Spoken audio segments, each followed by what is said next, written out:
What up? So today I went to go get me an eggplant sandwich because I'm soon to be a vegan. It's been 1 month.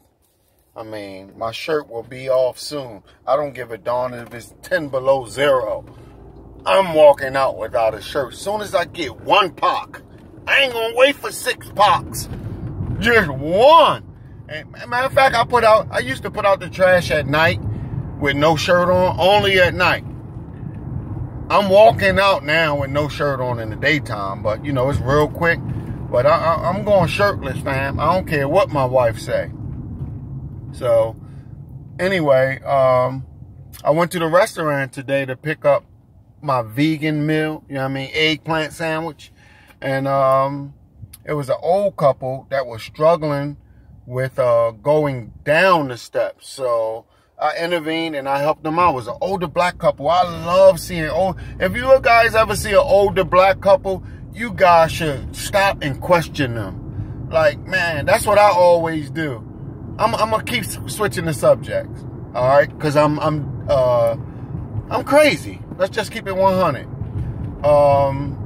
That remind me of a TV show that Oprah has, Black Love.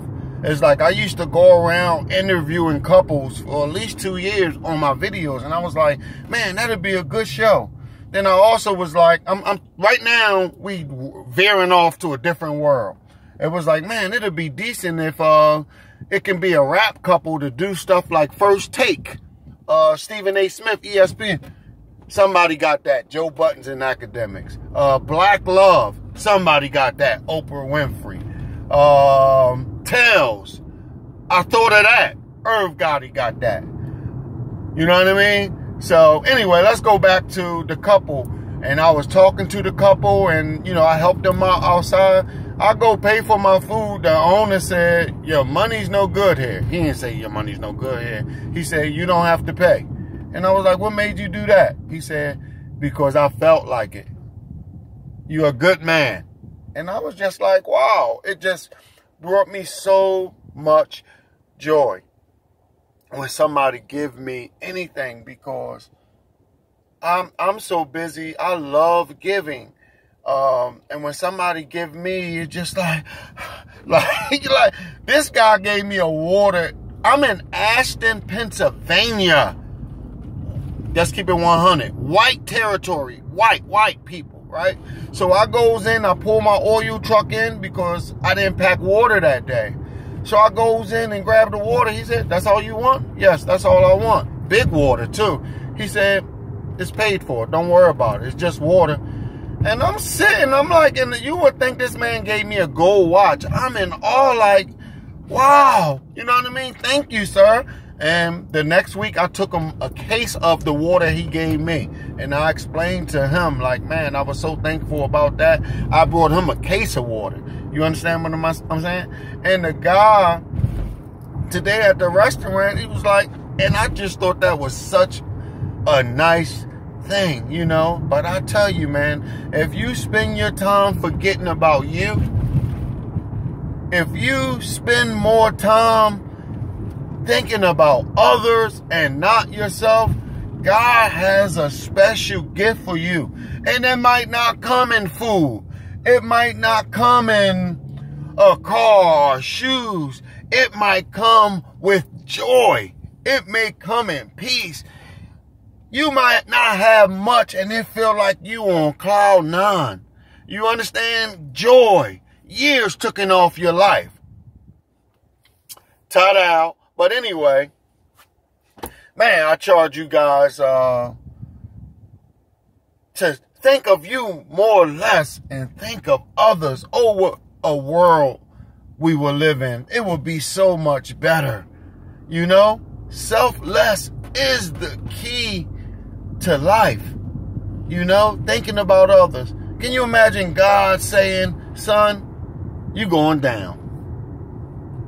And you see the son, probably like, oh, okay, God. It had to come to a point where God had to say, I'm just going to speak in my terms. F my feelings. Even though God ain't say that, but that's just my term. The hell with my feelings of wanting to not send my son to hell with the feeling of, his only begotten son. He had to go through something before Jesus have even appeared. He had to be going through something to see his son hung on the cross, to see his son betrayed, beaten, and kicked. You understand? He had to go through something to see this and watch this. To all the believers, you know what I'm talking about. But you non-believers, it's okay. I was a non-believer before. But to you believers know what I'm talking about. And when he died to save you, he wants you to do that for others.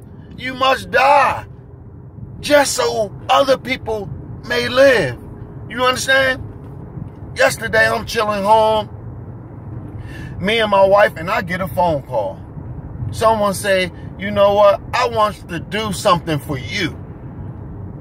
First, they didn't tell me that. They say, well, what are you doing this day? And I'm saying, oh, I don't know. I'm so busy pouring into him about taking care of his body and, eat more green and take care of yourself so you can enjoy all this hard work that you put in. And after I finished, he said, okay, I'm going to do that. But what are you doing such and such?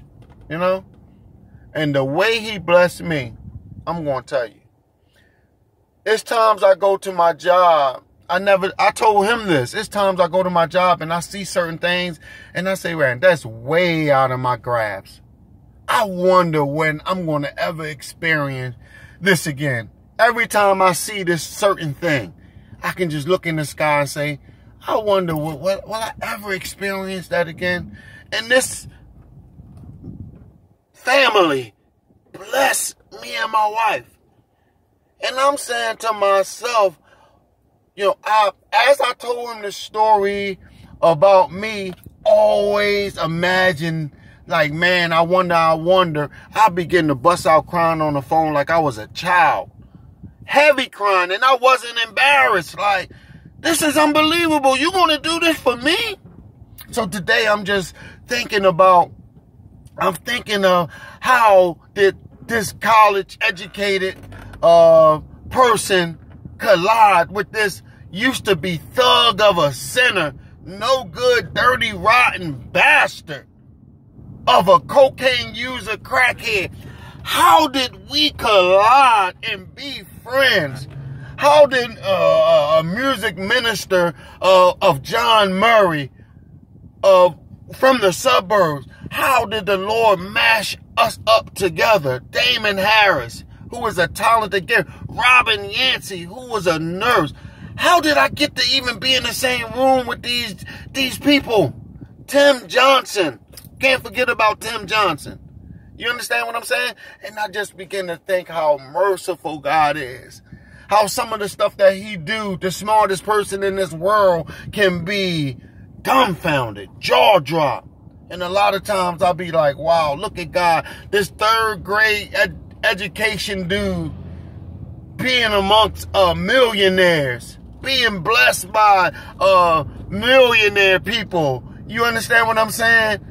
And to be in their company, to sit and be able to have a conversation with doctors and lawyers, congressmen, and people will stop and say, hey, Robert, so what college you went to?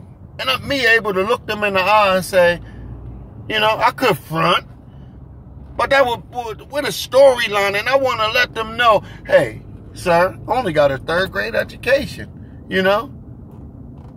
Oh, how mighty is the Lord, though, sir. God can do all things, sir. So I charge you people that's hearing this today, man, forget about yourself and love somebody else today. God got a special gift in hand for you guys. Today, I'm just feeling blessed. I don't deserve it. What have I done to deserve the goodness of the Lord? I'm 30, I'm rotten, filthy. And he still continued to bless me year after year after year. And all the things I can't say right now, what it is or whatever, but that don't even matter. What matter is you looking at somebody that was supposed to be in prison. You looking at somebody that was supposed to be with rape charge trumped on his record. Them child, you know, they got the apps of child molester. I supposed to be on them apps. And my family wouldn't love me as much as they love me today. I wouldn't be that solid rock for my family today if that would have took place. All I can remember is waking up in the morning, the next morning, thinking what I was about to do. I could have been in jail for murder. Someone that raised me, murdering them to buy crack. I'm here. Woo!